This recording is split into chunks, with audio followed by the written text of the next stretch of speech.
কি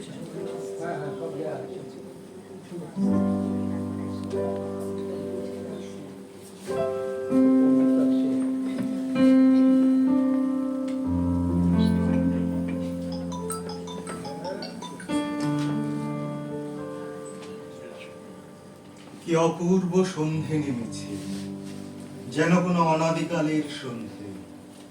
আজ মনে হচ্ছে বারান্দা বসেই সময় কাটবে, লেখালেখি আর হবে না।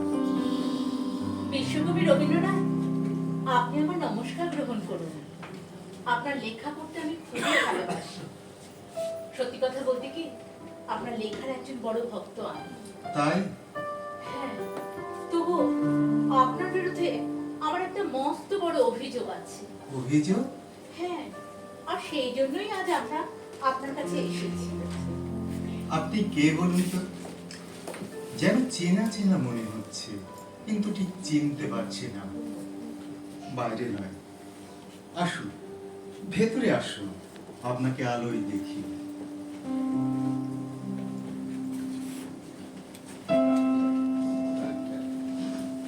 আপনি আমাকে ঠিক মতো চেনেন না? সে কি, অথচ আমাকে নিয়ে প্রবন্ধ লিখলেন? দাঁড়ান দাঁড়ান, আমার সাথে আরো দুজন এসেছে ওই একই অভিযোগ নিয়ে। এসো তোমরা ভেতরে।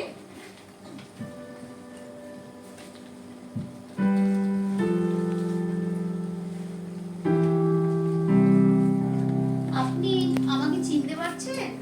হ্যাঁ, না মানে আপনিও যেন আমার চেনা, অথচ আশ্চর্য! আমি নিশ্চয়ই আপনার আরো আছে না, আর আমি তো অত বিখ্যাত নই। তবুও আমাকে নিয়েও প্রবন্ধ লিখলেন, কিন্তু অভিযোগ যে আমারও। হ্যাঁ, সম্পূর্ণভাবে আপনাদের আমি চিনতে পারছি না ঠিকই, তবু যেন কল্পনার কোন দ্রুতর জগৎ থেকে আপনাদের চুরির রিন রিন শব্দ, পদধ্বনি, গোপন দীর্ঘশ্বাস সবই আমি শুনেছি।